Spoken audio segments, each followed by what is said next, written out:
అలాగే ఈ ప్రాంతం కూడా మొదట మనని భయపెడుతుంది. కానీ దీన్ని అలవాటు చేసుకోండి, దీన్ని అవగాహనలోకి తెచ్చుకోండి. ఎందుకంటే మనమందరం వేరే వేరే కల్చర్స్ నుంచి, వేరే వేరే ప్రాంతాల నుంచి వస్తాం.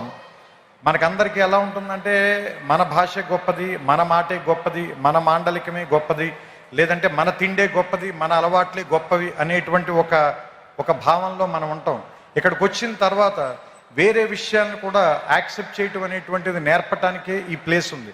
అందుకే దాదాపుగా మోర్ దాన్ 130 కంట్రీస్ నుంచి ఇక్కడికి ఎందుకు జనాన్ని పిలిపిస్తారు, వాళ్ళందరికీ కూడా ఎందుకు ఈ ప్రోగ్రాంలు పెడతారు, వాళ్ళందరినీ కూడా ఇక్కడికి ఎందుకు కలుపుతారు అంటే, ఫస్ట్ అందరినీ కలవటం మూలంగా మీకు చాలా విషయాల మీద మీకుండేటువంటి ఆలోచనలో మార్పు వస్తుంది. కాబట్టి కలవడం మూలంగానే గెలవడం అనేది జరుగుతుంది ఏ మనిషికైనా సరే. సో నేను ముగించే ముందుగా ఒకే ఒక మాట చెప్తాను. ఈ ఆంధ్ర యూనివర్సిటీ సింబల్లోనే ఉంటుంది, తేజస్వినా వధీతమస్తు మా విద్విషామహే అని.